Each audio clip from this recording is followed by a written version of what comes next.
What's that? You want to be scared? Come with me.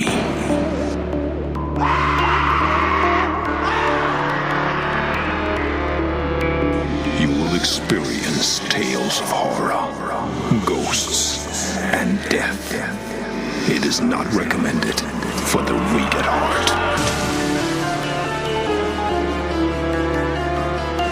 Listen in the dark. It's more fun that way. This is Weekly Spooky. Hello, my friends. I'm Henrik Kuto, your host and narrator, and thank you for joining me for another weekly piece of Spooky right here every Wednesday. And we got a good one, a creepy one, a weird one for you this week. Of course, we have a good, creepy, or weird one, and often, a combination of those every single week here. I do want to take a moment to remind you that there is a book coming out at the start of October called Campfire Stories to Tell in the Dark, and it features many of the wonderful contributors you've heard right here, and it's edited by myself and our producer, Daniel Wilder. So please, if you get a chance, pre-order a copy of the book. Check it out. You can go to unclehenny.com or henflix.com and find the information. Get yourself a copy of the book or the audiobook. Of course, if you love Weekly Spooky, you know what you're going to get. But please check it out. It's our first foray into books, and maybe we'll do some more if the response is decent. But now it's time to talk about what's at hand, which is my 34th birthday is tomorrow if you're listening to this on release day, September 10th.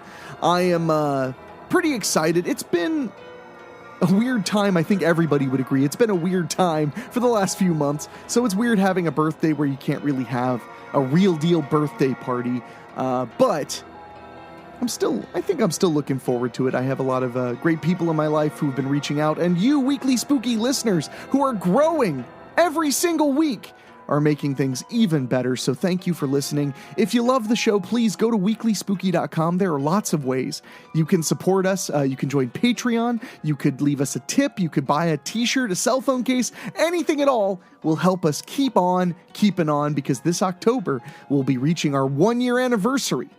But anyway, with all of that out of the way, it's time for another eerie story, and I hope, my friends, that you are hungry for this one. All the Busy Bees by David O'Hanlon. My father was in a secret society in college. I'm not sure what good it did him, but that's why it's a secret, I suppose. After college, he went to work for a retail giant and made COO in just a couple of years. Maybe it worked out pretty well. That kind of meteoric rise doesn't facilitate a lot of father-son communication. He still made sure to let me know he cared. His secretary would call to tell me goodnight on his behalf, for example. I think it was my 12th birthday when I realized he always called me Rugrat because he'd forgotten my name years before. The morning commute meant hearing him walk out of the house about the time I got up for school. He worked late every night and usually got home as I was turning off my light. I'm not even sure I remember what he looked like or if I've just constructed some amalgamation of Sonny Crockett and MacGyver to save on the therapy bill. I decided I wouldn't be anything like him when I grew up. And I've succeeded. My studio apartment was the size of a motel room. The wallpaper didn't match anywhere and was peeling like a bad sunburn to reveal festive patches of mold. Other amenities included my neighbor's radio, since the walls were as well built as a gingerbread house, and a soothing whistle created by the ill-fitting sheet of plexiglass in the cracked frame of my only window. I also had the most social cockroaches in the world. Those little guys snuggled with me in bed and shared my food with the loyalty of a labradoodle, and I didn't even have to pay my slumlord the $400 non-refundable pet deposit. That is called a win. I watched one of the females dragging an egg sack under the fridge. I wasn't even sure how roaches had sex and was in the middle of Googling it when the knuckles hit my door. I got up and tried to check the time on the microwave, but it just blinked the same 7 seconds it had since I plugged it in. I found it on the curb, and it was probably there for a good reason. The radiation leaking out reduced the heating bill, though, so another small victory for Chuck buyers. I opened the door and found a man in a cobalt suit that looked expensive and smelled cheap. He was paused mid-knock and lowered his hand with a sneer. "Charles Byers?" "That's me." I leaned into the hallway and looked both ways. On one end, a kid pissed on skinhead graffiti, and down the other, I found my geriatric neighbor, Jerry, heating a meth rock in a light bulb. I looked back at the man and squinted a little. He was tall and lean with a narrow, Vespin face. He held a leather briefcase just below a twinkling cufflink. "How did you get up here without getting mugged?" I asked. "Your neighborhood is full of scavengers," the man answered calmly. I pursed my lips and nodded. "Yeah, that's kind of the point I was making. Scavengers know to move when predators come through." There was no bravado when he said it. It was just a cold, hard statement of fact that made my ass pucker and my stomach knot up.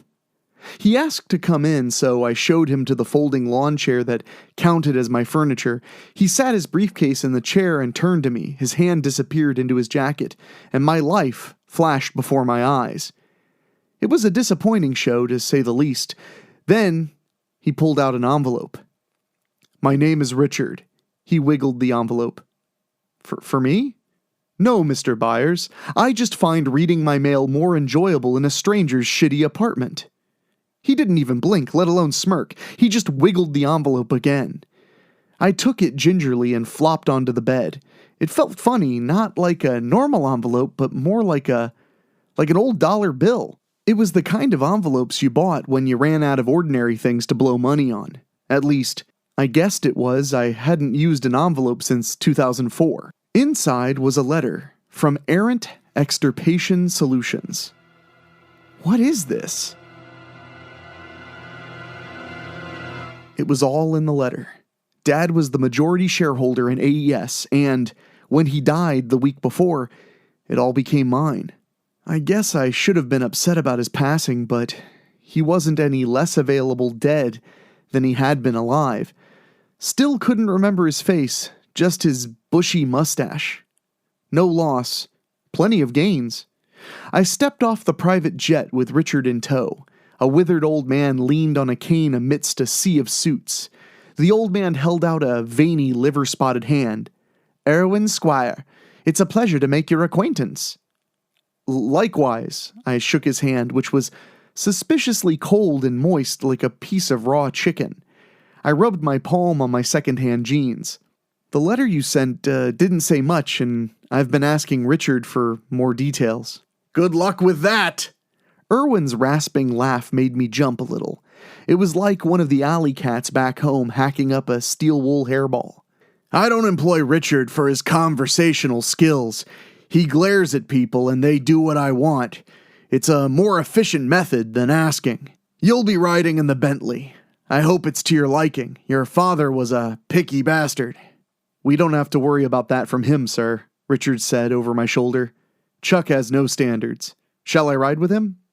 Erwin nodded and swept a hand towards the burgundy car. The driver stepped out and opened the back door as I approached. I hesitated and then slipped inside the car that cost more than my combined lifetime income.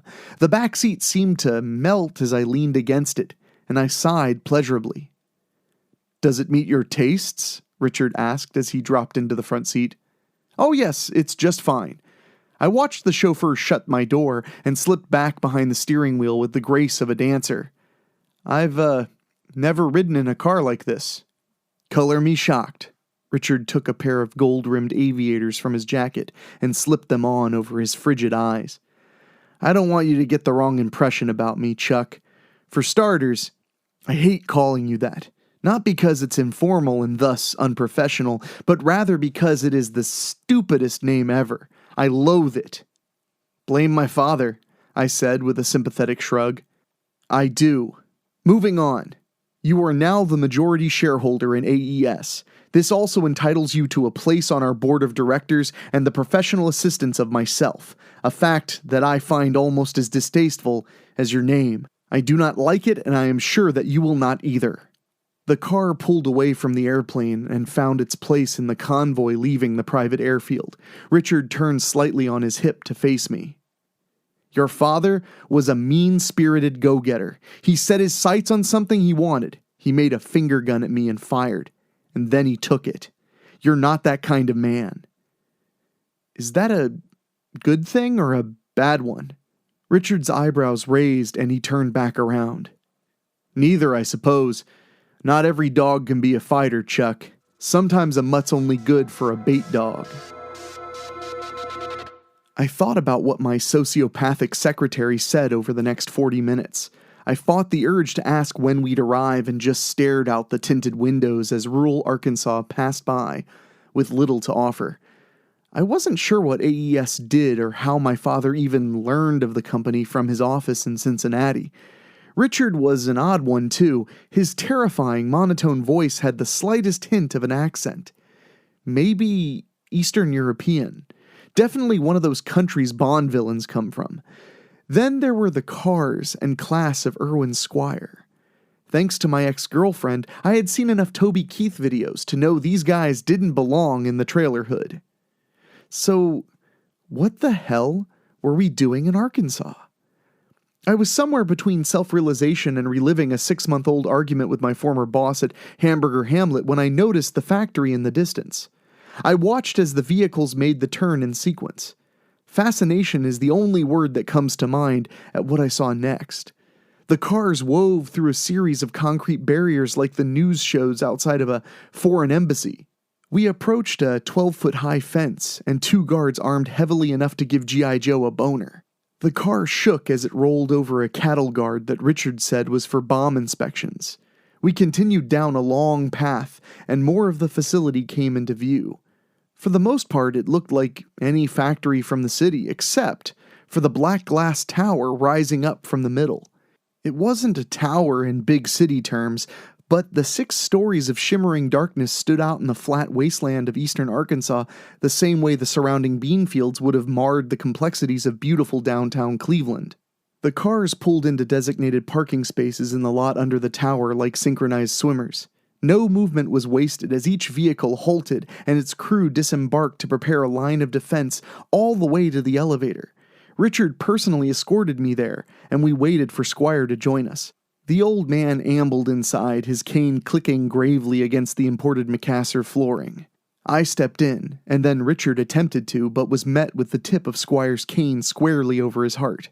Cecil was a little too hard on the brakes today. Squire aimed the walking stick and jabbed the button at the top floor. I want that handled, and then I want you to join me and Mr. Byers in the boardroom. I wasn't sure what to say, and just stuffed my hands in my pockets. Something about Squire was more unnerving than the viciousness that emanated from Richard. You knew a lion was going to eat you. A scorpion might murder you, or just be out cruising for a piece of bug ass. You couldn't be sure. I shivered at the thought of an impending sting. So, is Cecil getting fired? I asked. Oh no, he answered with a chuckle.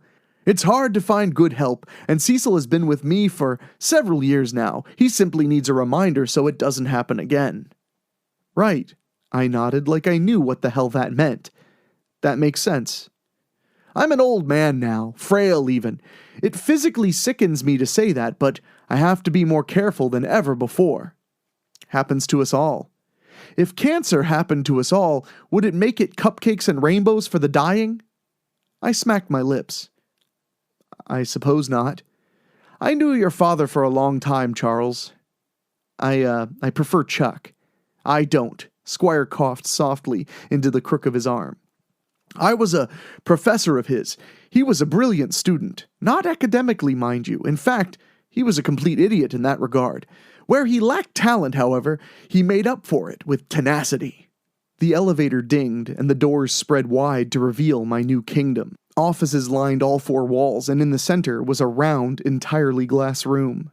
Inside it, 4 gigantic monitors hung like a cube from the ceiling over the 30-foot-long conference table. Squire squeezed my forearm softly as we exited. It was about as comforting as a proctologist grabbing your shoulders. Charles, did you know that the American people waste over 100 billion pounds of food every year? Closer to 150, I believe. That's right, Charles. His face split into a smile so wide, it must have been genuine. The government is fighting over oil and will continue to do so. Unfortunately for those in power, it takes oil to go to war and get the oil. When that runs out, it'll be chaos, blackouts, looting, riots, and if you can believe it, food shortages. Which brings us to the question you've been waiting to ask. What the hell is this place? We entered the round chamber and he gestured for me to sit. There was a dome on the table covered with a black cloth like the fancy entree at those expensive restaurants on TV. I pinched the corner tentatively. My hand shook a little, and even more so when Squire nodded for me to continue. I ripped it off like a band-aid and gagged hard. "I guess I should have warned you." He laughed a little until it turned into a coughing fit. "Meet Trigona necrophagia." Inside, a score of bugs crawled on in and through a decaying human head. The eyes were gone, probably the first thing the little critters ate. Some hid in the graying shrubbery of the oversized mustache that accompanied the remainder of the upper lip. Specks of orange and flashes of black bands behind their wings tipped me off that they were bees, Charles. Squire gave voice to my thoughts. The vulture bee is endemic to Central America and has a, shall we say, curious culinary interest. A tiny bee face pushed out of a putrefied ear, and I fainted like a damsel in an old adventure movie. I woke up in a wheelchair and glanced over my shoulder to see Richard pushing me along with all the emotion of a chia pet. Good, you're awake, he grumbled. Were you worried? That I would have to keep pushing you? Richard stopped the chair and walked around me. A snap of his fingers told me to follow. The bees, wasn't it? Yeah, that was pretty freaky. I staggered after him.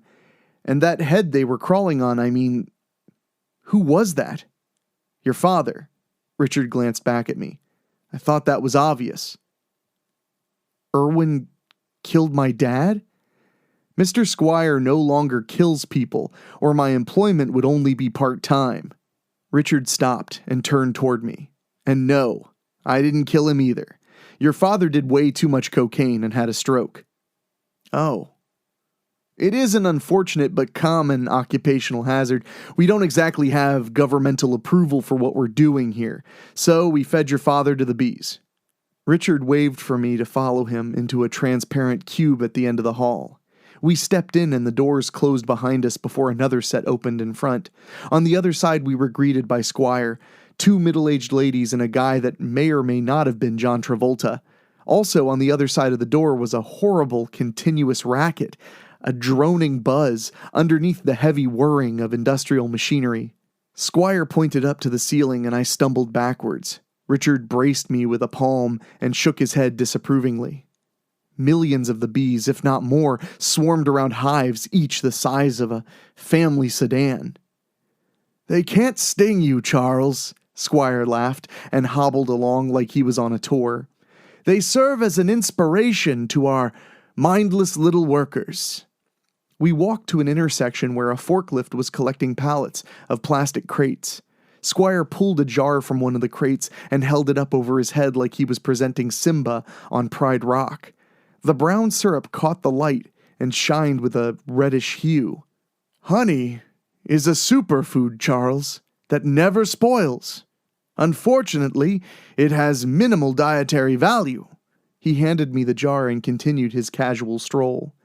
I looked at Richard and mouthed the words, honey? But he pushed me forward while Squire continued talking. My ancestors many centuries ago found themselves in dire times and sacrificed their prized bull to a superior being. Squire waved his hand dismissingly. Perhaps the bull could have fed everyone for a time, but their willingness to put aside the needs of others led to something far greater. They were blessed with tremendous wealth in honor of their sacrifice, and that's how my family got into the business of cattle. Problem is, there's a lot that goes to waste. I twisted open the jar and sniffed the contents. It smelled like toffee and sausages, and I felt my stomach flip over and kick me in the back of the throat. The old man ambled up a metal flight of stairs past a running machine. Hunks of bloody tissue rolled along a conveyor and into the machine, which rendered it into a paste collected in a transparent container below. As I climbed up behind him, I could see inside the machine, which looked like a combination of a wood chipper and a juicer. The vulture bee eats dead meat and turns it into a protein-rich honey. Well, in layman's terms, that is. Squire pointed at the masticating metal teeth of the machine. We've managed to simulate the process. You know what the best part is, Charles? Squire squeezed my triceps. I think I might have shook my head, but I was trying not to faint again. Any meat will do. Roadkill, beef, pork, medical cadavers. A human leg fell from the conveyor belt. Squire snapped a finger at it with a grin. Even Cecil's leg, Richard quipped. That's right, my boy, it doesn't matter. No more wasted parts. He held his hands wide. Errant extirpation. Complete and utter destruction of the material. That's what we do here. We break it down to nothing but the nutrients. We have millions of jars ready to go, and each one will feed a family of 4 3 times a day for a month. Show me any other food that convenient. Humans will have finally found a sustainable place in the food chain as both their own predator and prey. I leaned on the safety rail, unsure of how vomiting over the side might affect the turnout. How many nutrients were in a regurgitated McMuffin? Irwin Squire smiled like he would eat my soul and patted my cheek with his frigid chicken hand. Then it happened. It was an accident. I was panicking, and when he touched me, I startled. It wasn't even a hard push, but it was enough apparently, and the little old man disappeared right over the inadequately named safety rail. Geriatric puree sprayed unceremoniously into the collection tank below. I was dumbfounded, and it showed, I'm sure. One of the ladies jabbed a finger in my face and hurled venom at me. You killed him! You murdered Irwin! Did you all see that? You saw, right, Lucille? He did that on purpose! This beggar pushed him right in! Before I could defend myself or even manage a word that wasn't oops, she flipped over the rail and into the oversized food processor as well. Richard rubbed his palms together and stared at the other lady, Lucille. He parted his hands and cocked an eyebrow. Did you see anyone get pushed into the extirpator? She watched the machine spin, unimpeded by the 2 people that just got dumped into it. She reached for a dropped high-heel shoe and dropped it over the side like a coin in a wishing well, before turning hard eyes to Richard. The only thing I saw was 36% of our shares opening up. Maybe Travolta shrugged. We should look into these faulty safety rails. Maybe we can have them painted a brighter color. Excellent. If you'd head to the boardroom, Mr. Byers, we'll be joining you shortly. We've discussed our supply, now let's bring him up to date on how we plan to cause the demand. Richard winked, and they laughed as they descended the steps. Oh shit, I am so sorry I killed your boss. That was all I could get out. I wasn't even sure if it was the correct thing to say. Chin up, Chuck. Richard gave me a fake punch to the tip of my jaw. I told you I was your assistant. I take my job very seriously. However, if this is too much for you, if you want out, just say the word. I fully understand, and, after all, the extirpator never stops running.